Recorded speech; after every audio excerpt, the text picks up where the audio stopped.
Se vocês não sabem, aprendam agora. Por que Judas traiu Jesus? Obrigado, Senhor, por esta palavra que nos faz refletir. Repitamos: traição, traição, conversão, conversão. Dois caminhos, uma escolha. Dois caminhos, uma escolha. Judas escolheu o caminho dele e nós devemos escolher o nosso. O amor de Jesus se manifesta numa noite escura. E aqui é preciso voltar a São João da Cruz. A pior escuridão não é a que está fora, mas dentro de nós. Quando o texto diz que era noite, não é noite apenas no céu, no relógio. É uma noite interior, é uma noite do coração, é uma noite da alma. Jesus está à mesa, no momento mais íntimo com os seus.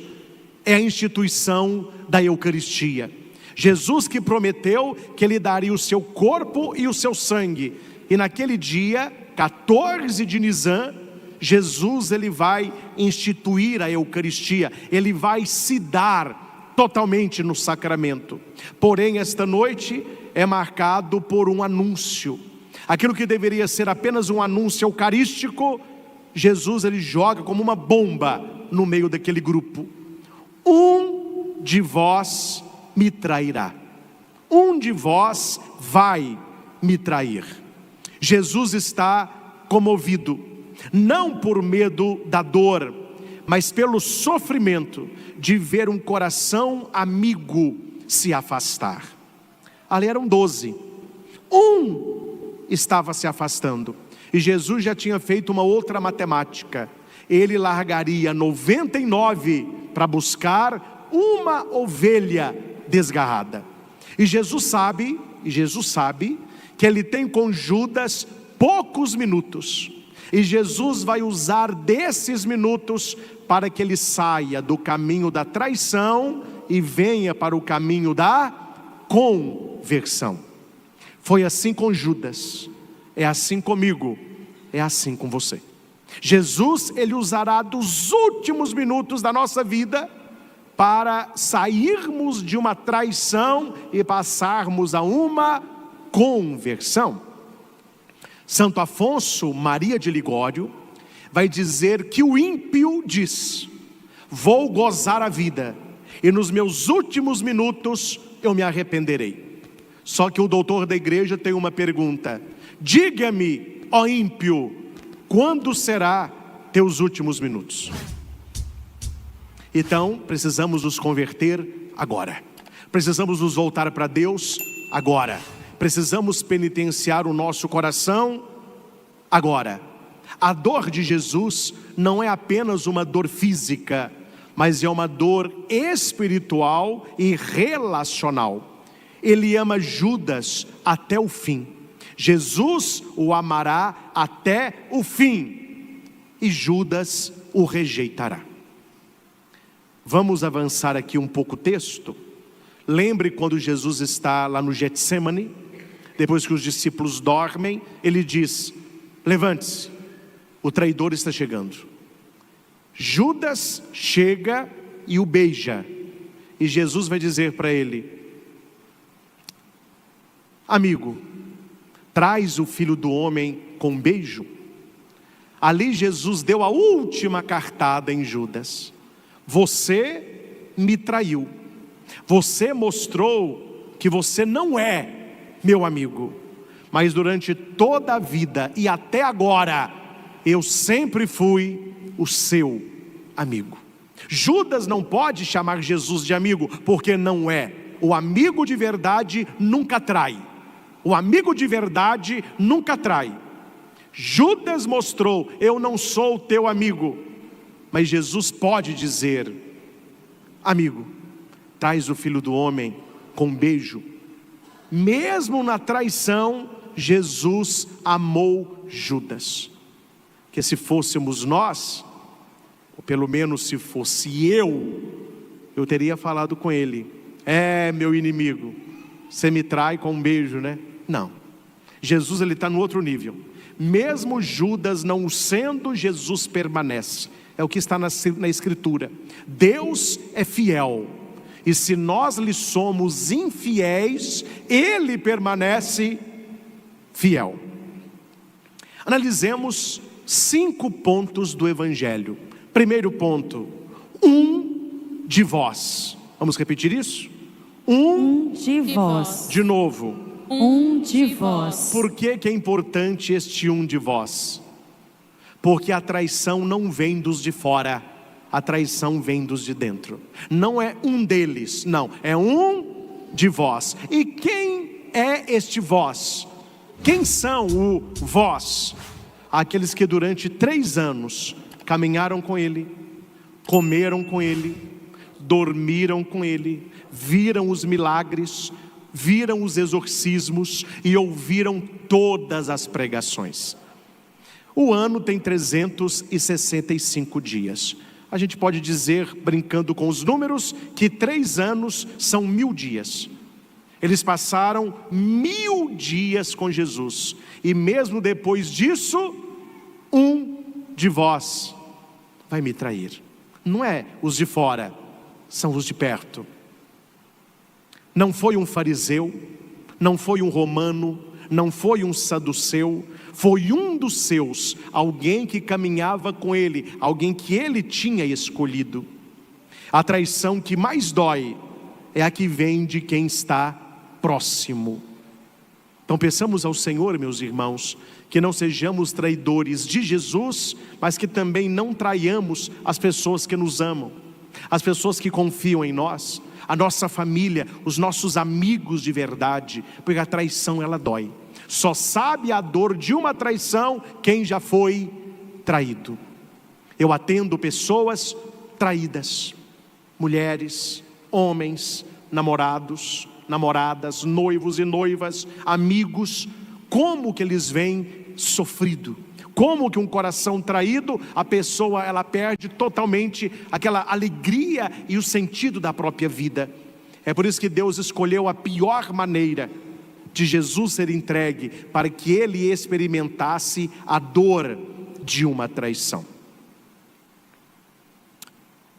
Segundo ponto, o evangelho que nós lemos é o de Mateus. Eu gosto muito da tradução de Lucas e João, mas aqui temos o evangelho de Mateus. E para Mateus, cada um dos discípulos começaram a perguntar: quem é? Serei eu, Senhor? Aqui Mateus está mostrando uma qualidade de todos os discípulos. Parece que é um defeito, não é? Cuidado para aquele que está de pé, para que não caia. Quanto mais alto está, maior é o tombo. Talvez se nós estivéssemos naquela mesa, nós diríamos: não sou eu. Eu não.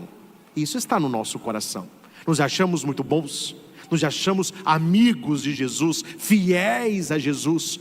Mas quando nós fazemos um balanço de vida, quantas vezes nós o traímos? Bento 16 vai dizer que pelo menos Judas recebeu 30 moedas, e muitos traem Jesus de graça. Então quando os discípulos perguntam: serei eu, Senhor? Aqui eles mostram uma humildade do próprio pecador. Toda confissão, quando o padre acaba o sacramento e ele vai despedir do fiel, o sacerdote diz assim: vá em paz e não peques mais. O penitente diz: amém. Até que, né? Até que, daqui a pouco você volta. Mas o intuito é um não pecar. O intuito não é sair de perto do padre e já pecar. O intuito é ter uma vida santa. Mas há muitos momentos na vida que nós olhamos o outro e que nós olhamos a nós mesmos e perguntamos a Jesus: serei eu, Senhor? A pergunta que se coloca é: será que se estivéssemos no lugar de Judas, com a cabeça de Judas, com a história de Judas, com o Cristo que Judas esperava, quem nos garante que nós não seríamos os traidores? Isto eu aprendi no tempo de seminário, anos de estudo, na aula de sacramentologia da penitência, na aula das confissões. Na nossa sala tinham irmãs de caridade, irmãos consagrados e leigos. Podem fazer teologia, não tem problema. Mas na aula da confissão, o professor pedia que eles saíssem. Eles saíam da aula. Era só aula para quem seria padre. Então os irmãos, as irmãs e os leigos, nesta aula, eles não participavam. E o professor sempre dizia assim: um bom confessor, ele se coloca no lugar do penitente com misericórdia. Porque é muito fácil, quando você está com a pedra nas mãos e tem uma adúltera no meio da roda. O problema é quando você é adúltera. O problema é quando as pessoas estão com as pedras e você que foi pego em adultério. Adultério com o Senhor, um coração dividido com o mundo. Então o nosso professor sempre dizia assim: se coloque no lugar do penitente, e enquanto o penitente vai te falando o pecado, diga para você mesmo: se eu estivesse no lugar dele, com a história dele, eu tinha feito igual ou pior. É por isso que quando você vai confessar, o padre sempre te acolhe com misericórdia. Ele nunca vai te acolher com ira, com juízo, mas com perdão. Porque o padre também pergunta: serei eu, Senhor? Não é uma dúvida em trair ou não o Senhor, mas é uma questão de um caminho de uma vida. Um caminho de uma vida. A humildade que não se julga perfeito. Bonito isso. Nós sempre estamos num processo de conversão. Terceiro ponto, aqui tem um enigma, eu vou revelá-lo. Jesus diz: quem vai me trair é aquele a quem eu der um pedaço de pão no molho. Por quê? O que tem a ver pão com molho com a traição de Jesus em plena Quinta-feira Santa, que ele é traído, no caso, liturgicamente amanhã? É porque o molhar o pão no molho era um gesto de honra e amizade na frente de todos. Você estava num jantar, você queria honrar uma pessoa, você era o dono da casa, você pegava um pão, você passava no molho e oferecia. Aquilo era uma honra.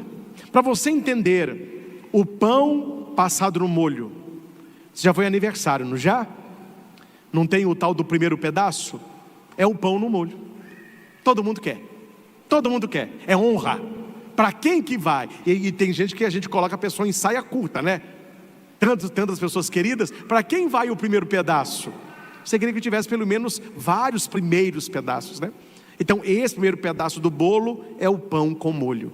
E no caso, Jesus o oferece para quem? Não era um sinal de traição. É Jesus falando para Judas assim: agora você é o meu preferido.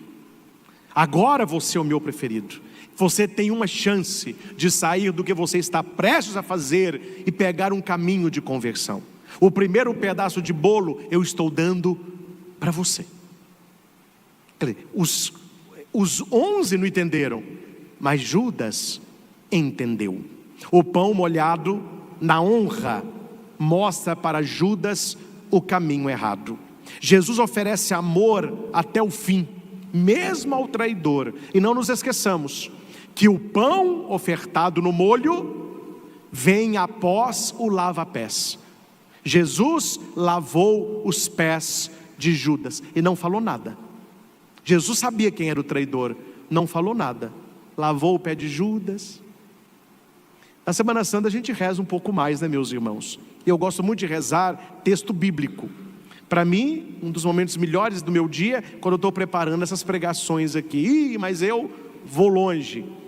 Eu fiquei me colocando no lugar de Jesus, num grupo de 12 amigos, sabendo que um amigo ia me trair, e eu ali agradando a todos, e ele como se nada tivesse acontecendo. Eu não sei se eu ficaria calado.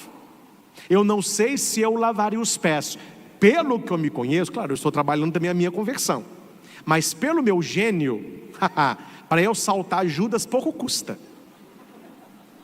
Eu estou melhorando, mas não melhorei tudo ainda não. Eu para saltar pouco custa. E eu queria que ele perguntasse: mas não vai lavar o meu pé? Aí falei: isso aqui toma água, isso aqui é água, toma. Jesus é fino, elegante. Ele não está fazendo aquilo que ele recebe, ele está fazendo aquilo que ele oferece. Vocês compreendem isso? O que nos torna pessoas melhores é essa frase enraizada no seu coração: não importa o que as pessoas fazem com você, importa o que você fará com aquilo que as pessoas fizeram com você. Nós sempre temos escolha. Jesus tinha escolha, e ele escolheu lavar o pé de Judas. E ele pega o primeiro pedaço, o pão com molho, e oferece para Judas. É uma lição bonita para nós, meus irmãos. É uma lição bonita para nós. Mas Judas não responde o pão com molho com amor. Pelo contrário, ele não se arrepende. Ele não se arrepende. Quarto ponto: quando Judas pega o pão com molho e ele come, o que aconteceu? Quando ele mordeu no pão com molho, o que aconteceu? O diabo entrou em Judas. Foi Judas morder o pão com molho e o demônio entrou em Judas. O pecado deliberado, ele abre espaço para o demônio agir na nossa vida. Por isso, meus irmãos, que ao pecado mortal cometido, procure o sacerdote, porque pecadinho com pecado vira pecadão, pecadaço, até que quem está regendo a sua vida não é mais o Senhor. O pecado não começa grande, ele começa pequeno, escondido, consentido, até que ele vai crescendo. Se vocês não sabem, aprendam agora. Por que Judas traiu Jesus? Porque Judas se decepcionou com quem Jesus era. Judas esperava um Messias político, um Messias poderoso, um Messias desta terra. Quando ele vê Jesus dizendo que o reino dele não é daqui, que ele não está indo para Jerusalém para reinar, ele está indo para morrer. A gota d'água, quando Jesus entra em Jerusalém num burrinho, num jumentinho. Judas queria que ele entrasse num cavalo mangalaga machador com toda a honra. Ele falou: olha, não é esse Messias que eu acredito, não é esse o Cristo que eu esperava. Não é a sociedade que vivemos, meus irmãos. Não é você aceitar a realidade de Cristo, mas é você criar um Cristo para satisfazer a sua realidade. Por isso tanta gente trai Cristo, porque se decepciona com Jesus. Não vou contar nem quando, nem onde, nem quem, apenas o caso. Uma pessoa me disse: padre, tem tantos anos que eu não confesso, estou agora voltando para a igreja, porque eu fui para tal igreja, outra igreja. Eu falei: mas por que você foi para lá? Porque eu me decepcionei com o Cristo de cá. Eu falei: por que você voltou? Porque eu me decepcionei agora com o Cristo de lá.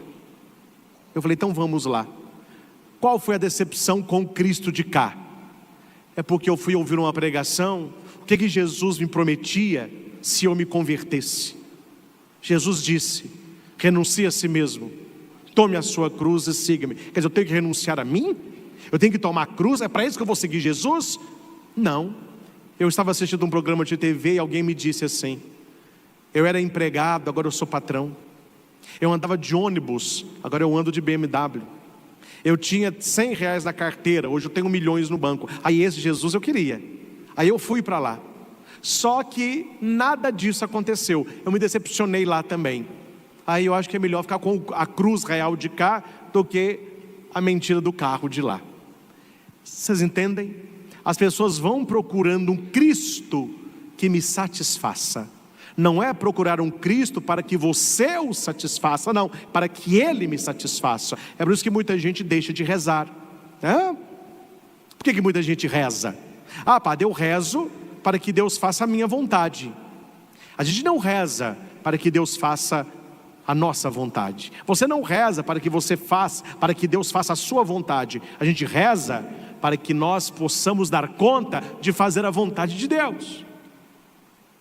Oração verdadeira não é você que pede, é Ele que pede. Quantas vezes eu entrei numa oração para pedir algo e no meio da oração Ele que me pediu algo, mudou. Não sou eu que estava pedindo, é Ele que me pedia. E tem gente que não aceita este Cristo. E preste atenção numa coisa, não esqueça disso que eu vou dizer para você agora. O coração de Judas, ele não se fechou na Santa Ceia, quando ele mordeu o pão com molho. Ele foi se fechando, devagarinho, devagarinho. Quando o coração de Judas se fechou a Deus, o diabo entrou. Lembram de alguma coisa? As aparições de Jesus ressuscitado. As portas estão fechadas e Jesus entra. Portas fechadas, corações abertos, Jesus se manifesta. O coração fechou, o diabo toma conta. Para o diabo entrar na tua vida, você precisa fechar o seu coração a Deus. Olha como que parece paradoxo, né? Para alguém entrar a gente abre. Não, para o diabo entrar você tem que fechar o coração para Deus.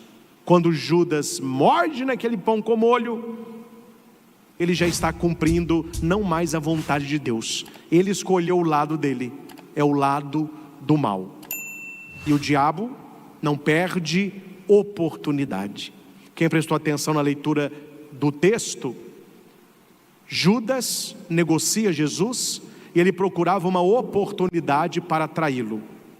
O que o diabo espera de mim e de você? Oportunidade. E eu não conheço ninguém que tenha mais paciência que o diabo. Ele tem uma paciência e ele fica só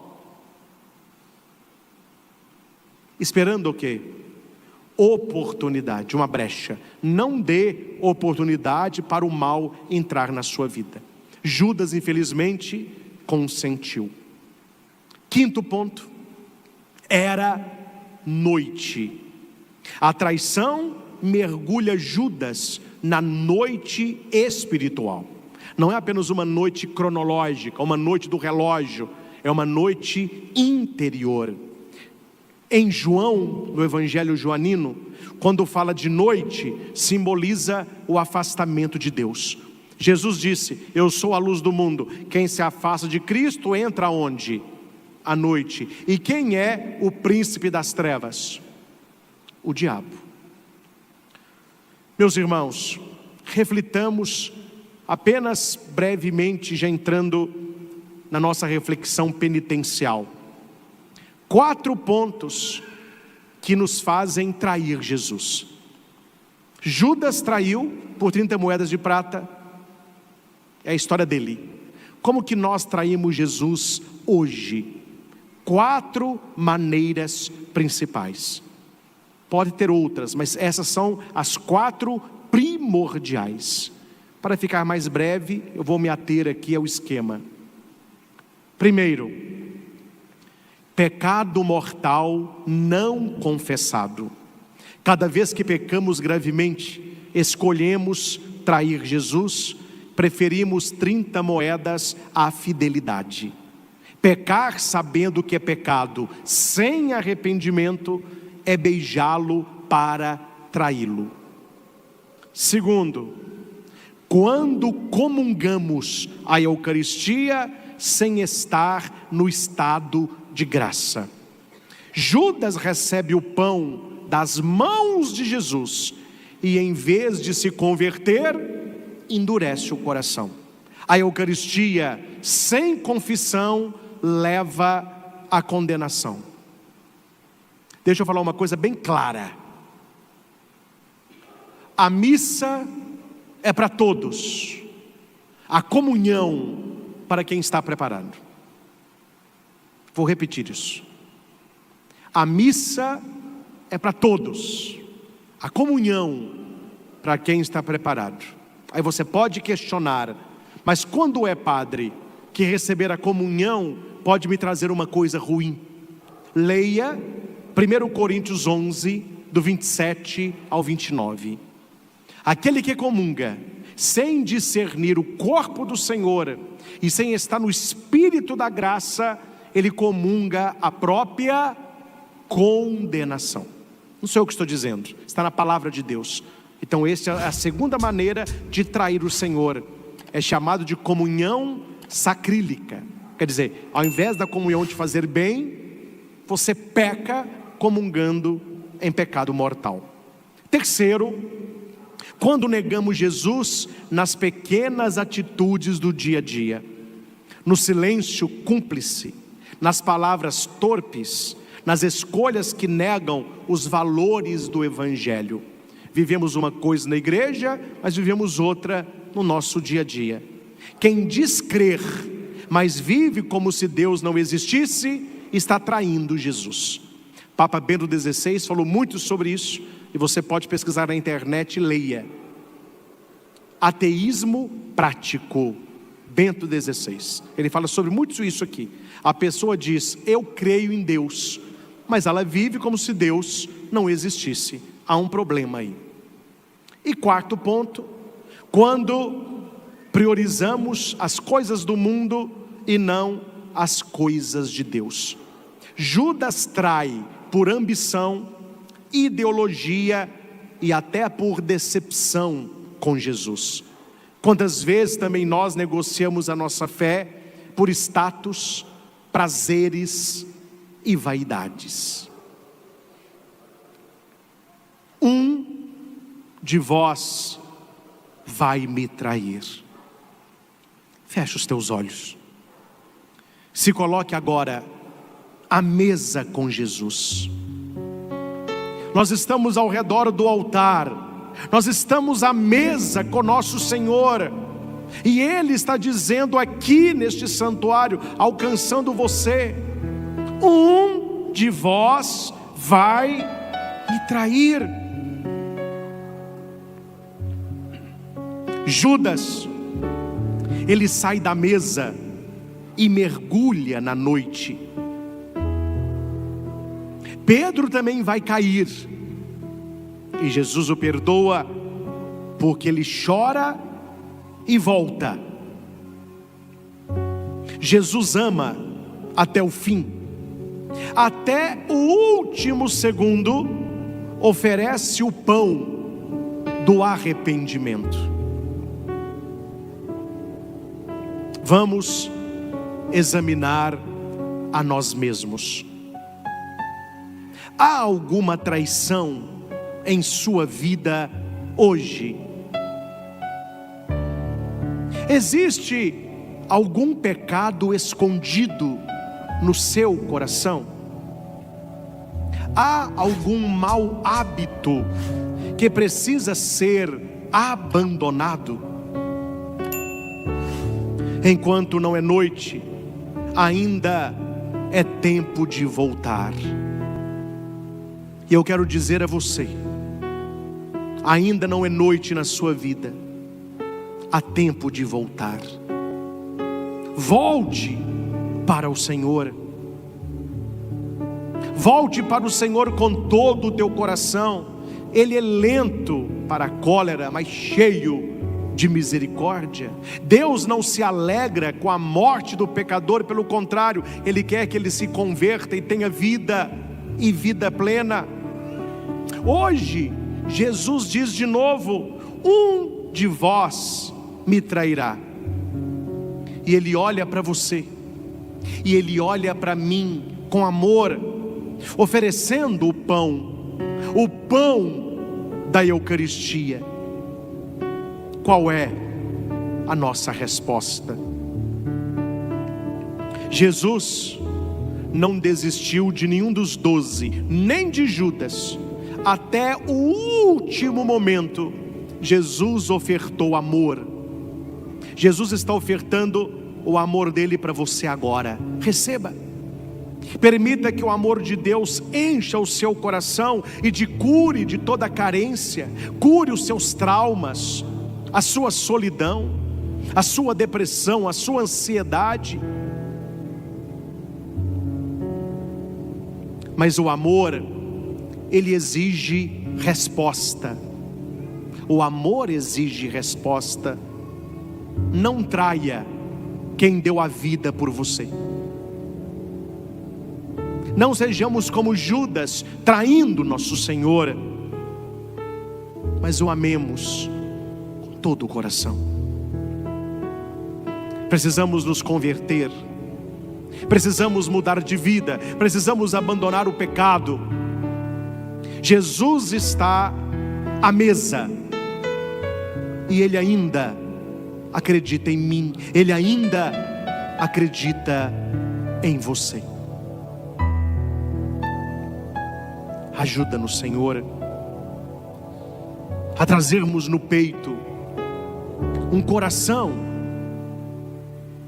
de João, aquele que coloca a cabeça no teu ombro, no teu peito, aquele que te amou e permanecerá te amando até aos pés da cruz.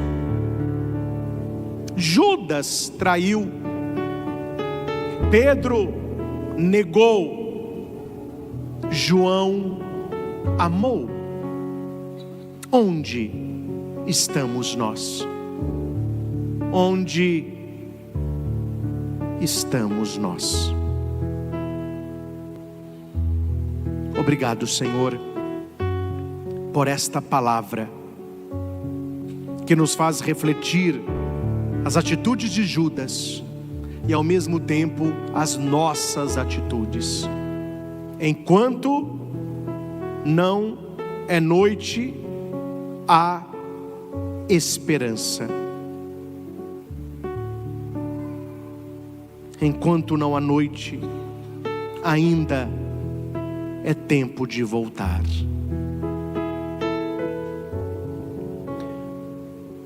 Nós os adoramos, Senhor Jesus Cristo, e vos bendizemos, porque pela vossa santa cruz remistes o mundo. Glória ao Pai, ao Filho e ao Espírito Santo, como era no princípio, agora e sempre. Amém. Amém.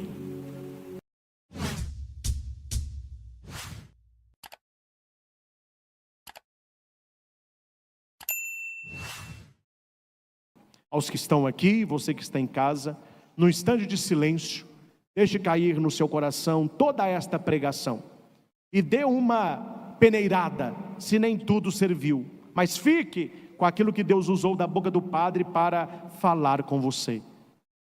Meus irmãos, a pessoa inteligente, ela aprende corrigindo os erros. A pessoa sábia, ela aprende olhando o erro dos outros. Então nós temos que ter mais sabedoria do que inteligência. E lendo a Bíblia, nós vemos que o povo já fez certos caminhos e que deram errado. E que você não precisa fazer o mesmo caminho, porque vai dar errado também. Então a leitura que nós ouvimos fala sobre isso.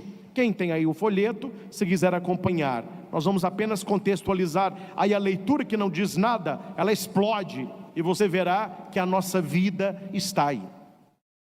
Naqueles dias, todos os príncipes dos sacerdotes e o povo multiplicaram as suas infidelidades. O que Deus mais preza é a nossa fidelidade a Ele, porque Ele é fiel a nós. E quando você é fiel a Deus, Ele não deixa você por terra. Assim como Jó foi perdendo tudo que ele tinha, mas ele não perdeu a fidelidade. E a Bíblia diz que ele recebeu tudo de volta multiplicado.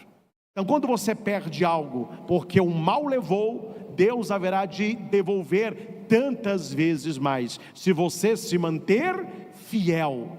Porque Deus exige a fidelidade do povo e a nossa fidelidade, porque Ele fez tudo. Se você lê a Sagrada Escritura, Deus retirou o povo do Egito com mão forte. Deus mandou 10 pragas, até os primogênitos Deus matou. Deus abriu o mar vermelho para saciar a sede, cuspiu água em Massa e Meriba. Deram para ele codornizes, que é carne, de manhã tinha um maná. Deus descia na tenda e falava face a face com Moisés. Deus conduziu o povo seguro, Deus fez tudo. Então Deus diz: como eu fiz tudo para vocês, eu espero uma coisa só de vocês: fidelidade. E a gente não precisa ir longe não. Quando você tem bons amigos, quando você tem um melhor amigo, uma melhor amiga, qual que é o mínimo que você espera dessa pessoa? Fidelidade.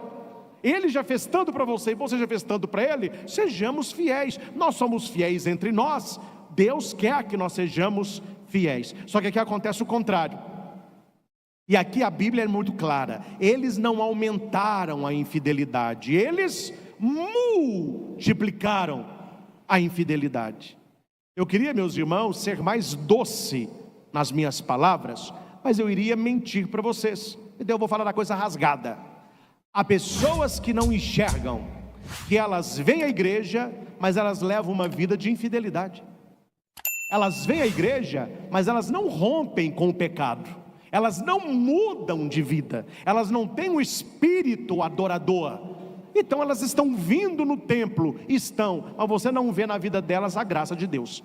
Você não vê na vida delas a vitória de Deus. Você não vê na vida dela a experiência de Deus. Fica uma coisa assim fora dela. A pessoa está, mas ela não vive, ela não sente. É igual quando você vai num teatro, uma peça assim bem ensaiada, bonita, e você se emociona com a entrega dos atores. Quando ali morre alguém, claro, é uma encenação, mas fica até um nó na sua garganta, você está vivendo aquilo ali. No final você aplaude aquele pessoal de pé, como que eles se entregaram. Mas você vê que tem gente que vai no teatro, não está nem tchum. A peça está acontecendo, o cara está tomando refrigerante, passando saco de pipoca, mexendo em celular, ele nem sente aquilo ali, mas ele foi. E depois ele fala: eu fui na peça, o que você achou? Meia boca. Assim a Eucaristia. Você pode estar aqui, mas não sente nada, não vê nada, não é abençoado nada, entra do mesmo jeito, sai do mesmo jeito. Então nós precisamos primeiramente mostrar a Deus o nosso esforço de sermos fiéis a Ele, que perscruta o nosso coração. Não é mostrar que você é fiel para namorado, namorada, padre, mãe, pai, isso aí não importa nada. Deus tem que olhar para você. E quando Deus olha para você, Ele sabe se você é fiel ou se você é o infiel. E o que denota a nossa fidelidade ou a nossa infidelidade não é apenas estar aqui, mas um estar aqui com qualidade, um estar aqui buscando entrar em relacionamento com o nosso amor. Como diz Santa Teresinha: eu sou do meu amado e o meu amado é meu. Relacionamento. Aqui, meus irmãos, tem uma pergunta. Este pessoal de Crônicas multiplicaram as iniquidades.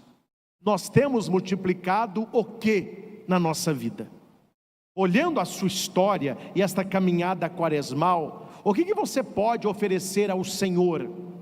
O que você já conseguiu multiplicar? Aqui vem na nossa mente a multiplicação dos pães, né? Padre, eu não tenho muita coisa para multiplicar não. Eu não tenho quase dom nenhum. Eu sou um cisquinho, eu sou um pobrezinho. Mas Jesus saciou 5.000 homens, sem contar mulheres e crianças, com 5 pãezinhos e 2 peixinhos. Eu não acredito que você não tem 5 pão dormido e 2 piabas para apresentar para o Senhor. Não é possível. Aí é demais, né? Por que você fica 5 pães e 2 peixes? Aquilo que para nós é pouquíssimo, é quase nada. Mas Deus precisa do nosso quase nada para fazer o tudo, para o milagre acontecer. Lembra do profeta? Deus disse para o profeta Eliseu: vai chover, eu vou te dar um sinal. Aí Eliseu diz para o servo dele: olhe no horizonte se está armando chuva. Não tem nenhuma nuvem no céu. Olha de novo, tudo azul. Tudo azul. Adão e Eva no paraíso, tudo azul. Olha de novo, não tem nada. Ele pediu para o cara subir 7 vezes. Gente, pensa, compadre, aqui. Olha o tamanho que esse céu. A gente vê, eu vejo, tanto que a gente é pequeno, quando eu viajo de avião. Meu Deus, o ser humano é nada. A gente passa em cima de cidades, a cidade fica pequenininha assim, ó. Aí você olha e fala assim, nossa, aquela cidade está lotada de gente, caminhão na rua, carro, não vê nada. É aquelas casinhas de longe. O ser humano é pequenininho. Olha o tamanho que é o céu. Na 7ª vez, o cara subiu e falou com Eliseu assim, eu estou vendo, nesse céu desse tamanho, tem uma nuvenzinha. Aí Eliseu pergunta, que tamanho que é a nuvem? Que tamanho que é a nuvem? Quem lê Bíblia aí? A mão, muito obrigado. A mão de um homem. Gente, olha o tamanho da mão de um homem perante o céu. O que é uma nuvem do tamanho da mão de um homem? Mas guarda isso aqui. Deus precisa apenas de uma nuvem do tamanho da sua mão para fazer uma tempestade. Deus não precisa de muito, Ele precisa do seu necessário. Então na nossa vida, a gente fica esperando, vai chover. A gente fala que vai chover quando tem nuvem no céu, está tudo preto, ventando, fala, nossa, ele vê um temporal. Imagina se você acorda, tem no céu uma nuvenzinha, tamanho da mão do homem. Só que Eliseu, ele tinha uma visão de fé. Hora que o cara falou para ele, tem uma nuvem, tamanho da mão do homem. Eliseu disse, desce depressa, e corre, e fala para o povo se preparar, que a chuva vai cair. Gente, isso é uma fé que nós precisamos ter. E não é procurando uma nuvem, tamanho de mão de homem no céu, não. É procurar esses pequenos sinais que Deus coloca na sua vida e você não vê. Porque você está esperando coisas grandes e Deus coloca coisas pequeninas. Uma nuvenzinha do tamanho da mão de um homem. É só isso que Deus precisa. Quando você rezar lá no seu quarto, diga para Deus, oh meu Deus, o Senhor me conhece. Eu queria te oferecer muita coisa, mas a única coisa que eu tenho é a minha fé, que é bem pequena. Eu estou vendo na minha vida um sinal, tamanho da nuvenzinha da mão de um homem. Aí tem gente aqui que pensou assim, não, padre, a minha fé está tão pequena, eu não vou falar para Deus, não vou falar para Deus menos. Meu Deus, eu estou vendo no céu uma nuvenzinho do tamanho do dedo de um homem. Nem a mão, né? Só um dedinho. Deus vai pegar isso e Ele fará uma grande obra na sua vida. Então, multiplique, por menos que seja, Deus pode. Agora, cuidado, quando a gente não multiplica as coisas boas, quando você faz questão de multiplicar as coisas ruins. Um abismo atrai outro abismo. Quando eu atendo pessoas também nas pregações, eu falo, cuidado gente, quem avisa amigo é, cuidado com os vícios que vão entrando na sua vida, porque um vício, ele não vem sozinho. Um vício, ele traz a parentada toda. O vício traz pai, traz mãe, traz irmão, traz primo, traz agregado. Aí a pessoa não tem vício nenhum, ela começa a andar com mal companhia, ela já vicia na mal atitude. A hora que você vê, já está falando palavrão, já está bebendo, já está fumando, já está traindo, sexo livre, já não quer estudar. Quer dizer, uma coisa vai, o vício é assim, é igual uma erosão. A erosão começa, se você não tratar no início, ela nunca vai diminuir. Então cuidado para que você não esteja multiplicando na sua vida coisa ruim, e não a graça de Deus. Então eles multiplicaram as suas infidelidades. Você poderia perguntar ao padre, mas o que eles fizeram? Concretamente, o que eles fizeram que multiplicou esta infidelidade? É o versículo seguinte. Multiplicaram as suas infidelidades, imitando os costumes abomináveis das nações pagãs, e profanaram o templo que o Senhor tinha consagrado para si em Jerusalém. Você sabe o que significa a palavra consagração? Separação. Aquilo que é consagrado é separado. Nós somos consagrados de Deus, amém? O que Jesus disse na oração sacerdotal para os discípulos? Atenção nisso aqui, e não brinque com isso. A minha escolha os separou do mundo, por isso o mundo vos odeia. Se fosseis do mundo, o mundo amaria o que é seu, mas como eu vos separei, o mundo vos odeia. Então fale para quem está ao seu lado, você é um consagrado, você é uma consagrada. Vale aí, você é um consagrado. Você é uma consagrada. Meus irmãos, quando eu digo assim, eu sou um consagrado, como padre, você é um consagrado, você é batizado, você é uma consagrada, o que Deus espera dos seus consagrados? Que tenham uma vida de consagração. Porque eu sou padre, sacerdote, ministerial. Eu recebi o sacramento da ordem. Então, como sacerdote, a igreja me deu o poder de consagrar o pão e o vinho no corpo e o sangue, abençoar, batizar, crismar, etc. O negócio que o padre não faz, que cabe somente ao bispo, é ordenar outro padre. Tirando isso, o padre ele celebra todos os sacramentos. Isto é algo que foi me dado, não porque eu sou melhor que vocês. A igreja me confiou o sacramento da ordem. Então vamos usar a palavra dinamis, que é poder. Eu tenho o poder de consagrar. Quando eu atendo confissão, eu tenho o poder de perdoar. Mas quando você foi batizado, e eu me insiro nos batizados, nós temos o sacerdócio comum dos fiéis.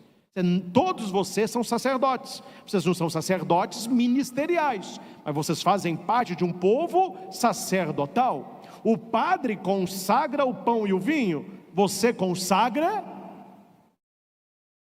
a própria vida. Você que é casado, você haverá de consagrar o seu casamento. Você que é pai e mãe, você haverá de consagrar a sua família. Você que é namorado e namorada, você vai consagrar o seu namoro. Você está trabalhando, consagre o seu serviço. Você está estudando, consagre a sua universidade, a sua escola. Então nós devemos viver como consagrados. Atenção, é aqui que o bicho pega. O que está acontecendo com os consagrados? O que aconteceu com o judeu? Mesma coisa. Eles começaram a olhar os povos pagãos, e ao invés de evitá-los, eles queriam imitá-los. Eles começaram a trazer para a vida deles, enquanto povo de Deus, as ações abomináveis daqueles que eram pagãos. Quem é pagão? Quem não é judeu? Não estou falando o nome. E falo como Jesus, quando levou uma bufetada para a cara fora do soldado de Caifás. Quem fala a verdade não merece castigo. Eu estou falando o que eu estou vendo. E nós estamos vivendo uma época difícil. Nós temos dentro da igreja pessoas que querem a todo custo que a igreja imite o mundo, que a igreja traga para dentro dela aqueles que não querem viver como consagrados. Eu não estou entendendo o que está acontecendo. Em vez da igreja dar testemunho de ser sal, luz e fermento, como disse Papa Francisco, a porta da igreja está aberta para todos. Ele repetiu, para todos, todo mundo, eba, o Papa arrancou as portas da igreja, está aberto para todos. Mas aí eu pergunto, estão abertas para todos? Graças a Deus, que ninguém fica de barrando na porta da igreja. Quem chega na igreja vai entrar. Mas a pergunta que eu faço é, se a porta está aberta para todos, qual é essa porta? Isso que ninguém quer saber. Qual que é esta porta? A porta da conversão. Uma pessoa que não quer converter da vida, me desculpe, ela vai fazer o que dentro de uma igreja? Ela vai incomodar, ela vai atrapalhar, ela vai contaminar os outros. Porque quando a gente vem, nós sabemos que nós não somos santos, estamos longe disso, mas nós estamos na caminhada de santidade, lutando para vencer o pecado. Então eu entro na igreja, por mais que os outros pequem, e eu também, mas nós queremos ser pessoas melhores. Eu estou na luta, não sei você, nós estamos na luta, e vamos chegar um dia. É isso que a igreja nos convida, a entrarmos para este processo. Então a leitura vai dizer que eles imitaram os costumes abomináveis das nações pagãs. Gente, eu estou falando como padre, porque eu atendo pessoas. Quantas pessoas estão na igreja, mas elas pensam igual quem está no mundo. A cabeça dela, os pensamentos delas são de costumes abomináveis, mas para ela é normal. Ah não, padre, mas mudou, hoje é normal. Quer dizer, a pessoa ela está na igreja, mas ela não está vivendo a sua consagração. Ela quer imitar o que estão no mundo. Então aí você vê que quem está na igreja está fazendo a mesma coisa de quem não está. Qual é a diferença? Não é verdade? Esse é o problema da leitura. Eles atraíram a fúria de Deus, porque eles imitaram o que não era para ser imitado. Aí você vê pessoas que vão à missa, estou falando o nome, a pessoa vai à missa, comunga, reza a Ave Maria, aí elas vão nessas baladas aí, festa, etc. Aí o micro short,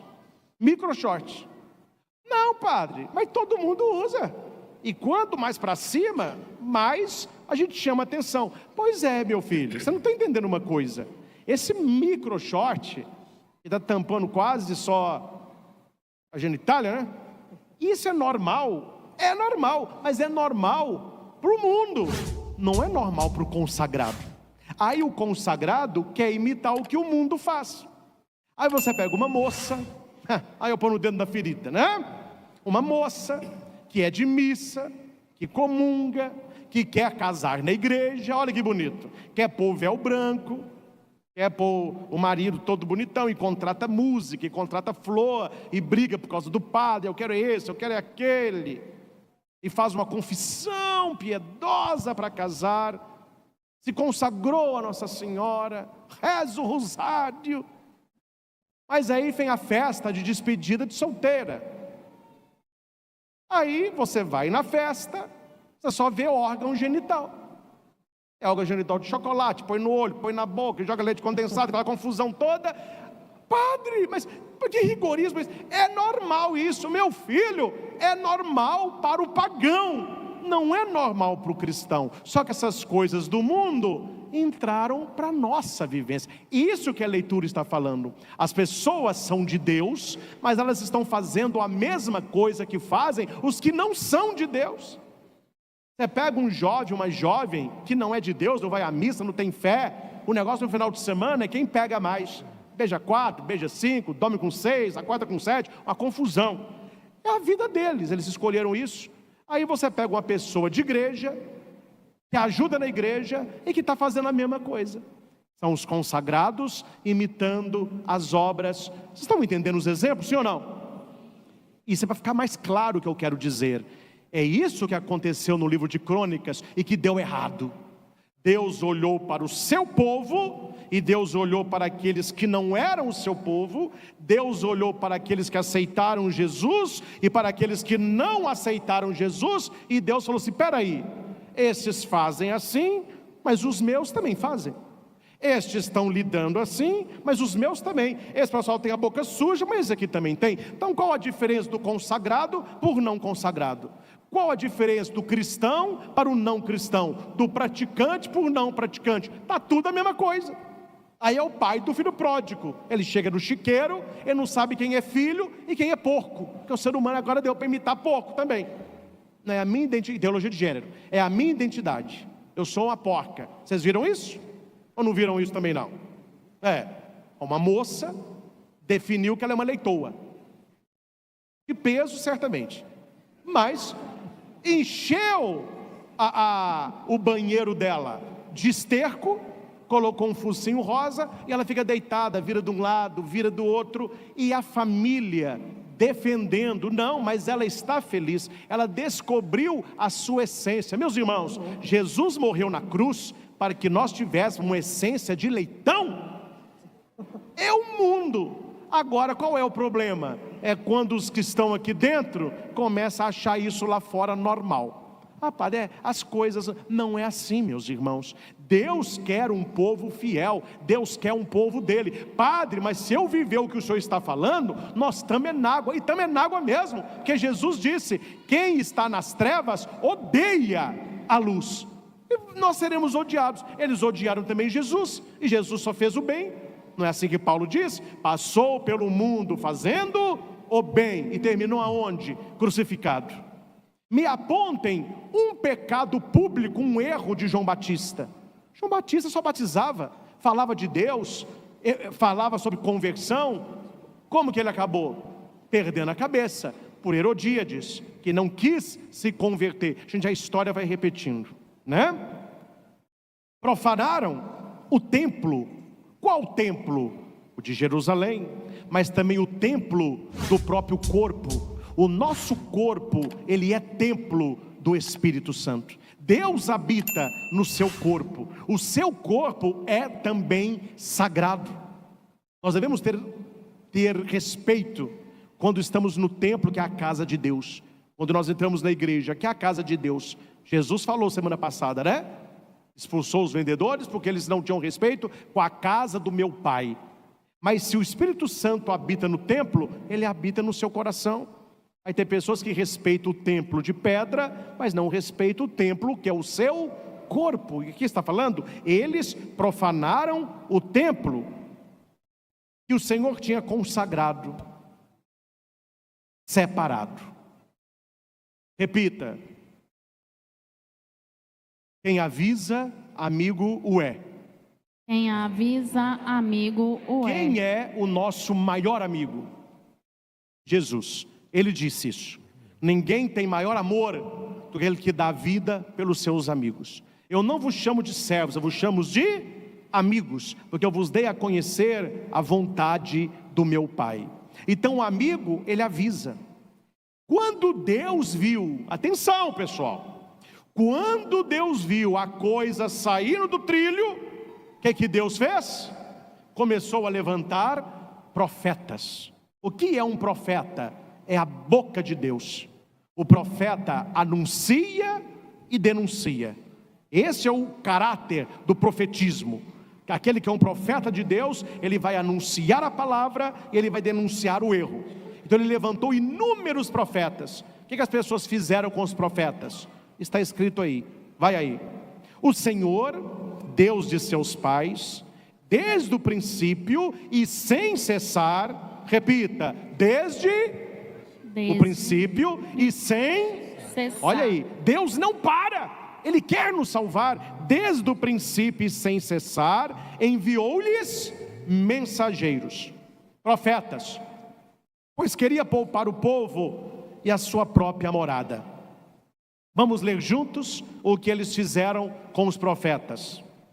Mas eles zombavam dos enviados de Deus, desprezavam as suas palavras, até que o furor do Senhor se levantou contra o seu povo e não houve mais remédio. Olha que coisa, hein?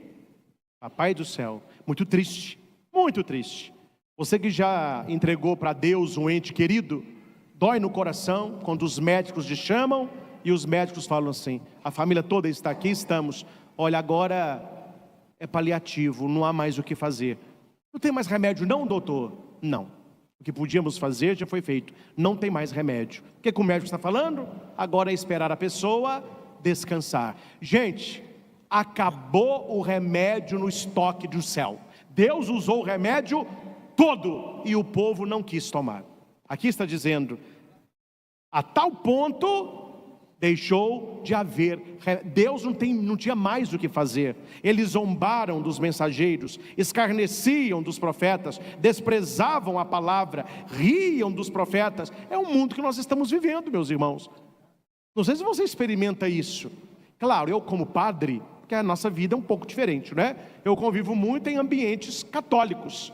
Ainda mais trabalhando na mídia católica, eu só encontro com católico. Estou na televisão, católico. Estou no mosteiro, católico. Estou com o frei, católico. Estou na evangelizar, católica. Me chamam para congresso e retiro. Só tem católico lá. Mas você, a sua vida nesse sentido é mais difícil que a minha. Porque você lida com todo tipo de gente. Lá no seu trabalho, lá na sua escola, tem gente que crê, tem gente que não crê, tem gente que respeita, tem gente que não respeita, tem gente que zomba, tem gente que critica, tem gente que ri. Tem esse pessoal todo aí. E você sabe o quanto é difícil, conforme o assunto, você colocar a sua posição cristã. É chacota. É chacota. Vai lá, na universidade? Todo mundo convidou. E o final de semana, como que foi? Nó, cara, dessa sala aqui, eu peguei 4 gostosas. Ó. E você? Eu dormi com 3. Eu beijei 3. Estou fazendo trisal aqui, é tão bom. 3 bocas juntas, não sabe a língua de quem que é. Ô, delícia. Aí você falou assim, olha, eu queria falar também. O que você fez no final de semana? Não, eu namoro. Mas o meu namoro é santo, porque eu sou cristão, Meu filho, essa pessoa vai ser escrachada. Aqueles que deveriam ter vergonha, falam como se fosse a melhor coisa do mundo. E aquele que está vivendo agradando a Deus, esse vai ser excluído. Esse vai ser ridicularizado. A sala toda vai rir dele, não vai chamar para fazer trabalho, vai bater no cara. Quer dizer, a pessoa fica como se fosse um patinho feio. O mundo inverteu as coisas estão invertidas. Eu atendi um caminhoneiro aqui da Divinópolis, que viaja Brasil afora. Ele estava de um lugar aí, não vou contar o que, mas ele estava lá, e os outros caminhoneiros pelo menos assim ele me disse, os outros não queriam fazer relação sexual com as prostitutas do boteco na beira da estrada não, mas punha no colo, beijava, apalpava o seio, estava para lá 10 conto, 20 conto, pagava uma cerveja. Ele ficou numa mesa quieta e não se envolveu com essas mulheres, não se misturou com os outros. Eles falaram, o que é isso aí? Você não é homem mais não? Ele falou, não, é porque eu sou casado. Não, mas nós também somos, mas essa mulher não está aqui. Ele falou, não, mas eu agora estou praticando a religião, eu sou católico, eu fiz o SCC, todo mundo, esse aí virou fanático, está andando agora na praga da saia do padre. Ele falou que desse dia para frente, ele não é chamado para mais nada. Deveria ser o contrário, né? Olha o mundo que nós estamos. É a primeira leitura. Olha, a primeira leitura parece que foi escrita para nós aqui. É isso que está acontecendo. As pessoas que são de Deus estão tendo vergonha de ser de Deus, e para serem badaladas, estão imitando o mundo. Não estou aqui falando o nome de ninguém, mas irmãozinhos nossos, pessoas consagradas a Deus, falando de signo. Eu sou de tal signo, por isso eu sou de tal jeito. Pessoas consagradas a Deus, querendo imitar o mundo. Pessoas consagradas a Deus na igreja, jogando carta de tarô e comungando no domingo. Pessoas que rezam o terço e acreditam em horóscopo. Não tem tempo de rezar de manhã, mas tem que ir ao horóscopo. Quer dizer, são os consagrados imitando as coisas do mundo. E aqui, meus irmãos, vocês não estão vendo hora nenhuma eu dizendo que o mundo não pode ter essas práticas. Eles vivem com os valores deles, mas nós viveremos com os nossos. O problema é aquilo que Deus chama de morno. Você não é frio e você não é quente, está entre os dois. E a pessoa que é morna, o que Deus faz no Apocalipse? Quem sabe? Você se torna um vomitado na boca de Deus. Ele não serve. Ele fala, seja frio, quer dizer, vai viver do seu jeito, ou seja quente no Espírito Santo. Que se você for morno, para mim você não serve. E me desculpe, gente, como que tem gente morna na igreja? A pessoa não sabe o que ela quer da vida. Ela vai à mesma, ela peca, ela vai à mesma. Gente, não vamos imitar os costumes abomináveis do mundo. Vamos ficar naquilo que é de Deus. Eles ignoraram os avisos. Os profetas avisaram, não vai terminar bem. Ninguém ouve. Isso é papo de padre. Isso é pregação de padre. As pregação fora de contexto. Padre falando isso, em pleno século 21, as pessoas criticam, elas não ouvem os avisos. Elas não têm um ouvido de discípulo, elas têm um ouvido de mestre. É muito cacique para pouco índio. As pessoas não têm a humildade de serem corrigidas. Então elas vão na igreja, elas ouvem uma palavra mais dura, o que elas dizem? Ali eu não vou mais não, porque esse padre fica querendo colocar aquela pulsa na gente. Eu não gosto disso, fica falando dos nossos pecados. Porque a pessoa não quer mudar, ela quer água com açúcar. Jesus falou, vós sois o sal da terra. A pessoa virou, eu sou açúcar do mundo. Que é uma pessoa tão doce e tão chata. Então precisamos entender esse chamado à mudança de vida. E olha aqui, ignoraram completamente os avisos. E por último, atenção, Deus, o nosso Deus, o Deus de Jesus Cristo, Ele não castiga, Ele perdoa. Repita comigo, Deus não castiga. Deus não castiga. Deus perdoa. Deus perdoa. Amém?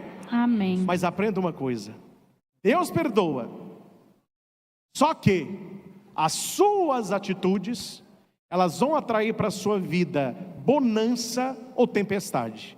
Tudo aquilo que esse povo fez com Deus, Deus já tinha perdoado, mas a atitude deles atraiu coisas para eles. Consequência: os caldeus incendiaram o templo de Deus, demoliram as muralhas de Jerusalém, lançaram fogo no palácio, destruíram todos os objetos preciosos.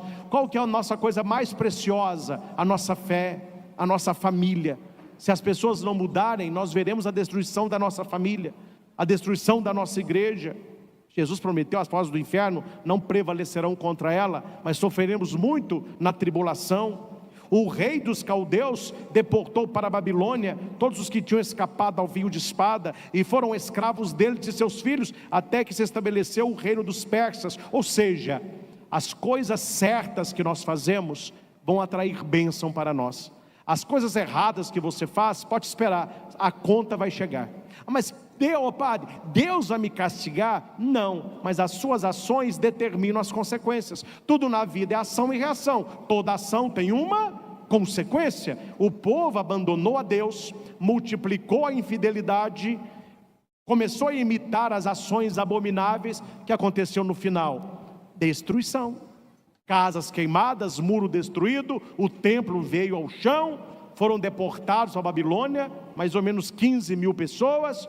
Depois assumiu o rei Ciro, mais esperto que Puca, mas uma releitura. Ele foi alguém que, para eles, Deus tinha mandado, porque ele deixou o povo voltar para a terra e refazer o templo. Mas Ciro era dominador, ele deixava o povo praticar religião para que ele fosse soberano. Depois o povo descobriu isso, aí não deu certo, mas ele passava assim entendeu? O povo estava com fome, ele estava pão e circo, mas dominava o povo. E esse Ciro libertou o povo de Deus, que eram escravos dos babilônios. Depois os persas entraram e eles voltaram. Ou seja, meus irmãos, olhando numa linguagem espiritual, por mais que as coisas estejam difíceis, guarda isso, sempre vai aparecer no seu caminho um rei Ciro, alguém que vai te ajudar, alguém que vai te libertar, alguém que vai apontar caminho. O que nós não podemos é abrir mão da nossa vida de consagrados, a nossa vida de amigos e amigas de Deus, para largar de agradar a Deus e querer agradar o mundo. Meus irmãos, por favor, não seja inocente, para não falar bobo. Você acha que as pessoas que não estão na igreja e são no mundo, elas estão preocupadas em serem abraçadas e aceitas por nós? Elas querem ver o diabo e não querem ver nós. E quando vem, não vem por conversão, vem por contestação. Aí eles não querem mudar de vida, eles querem que a igreja mude.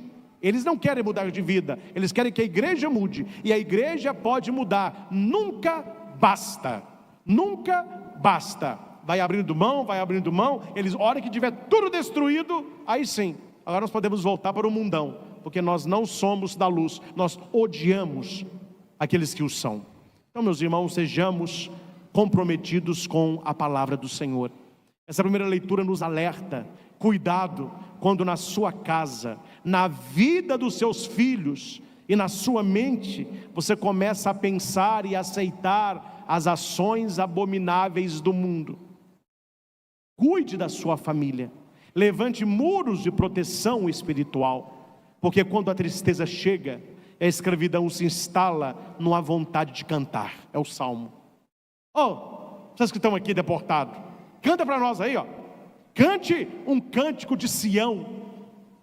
Como que nós vamos cantar um cântico de Sião numa terra estrangeira? A gente não esquece de Jerusalém. Que se prenda a minha língua ao céu da boca, se de ti, Jerusalém, eu me esquecer. Jerusalém é a nossa igreja, Jerusalém é a nossa família. Não se esqueça da sua fé, não se esqueça do que você já aprendeu, não se esqueça que você é batizado, não esqueça das bênçãos que você já recebeu, não se esqueça de Deus. Que a minha língua se prenda ao céu da boca, se de ti, Jerusalém, eu me esquecer. Era um povo cativo, mas que não se esqueceu do primeiro amor.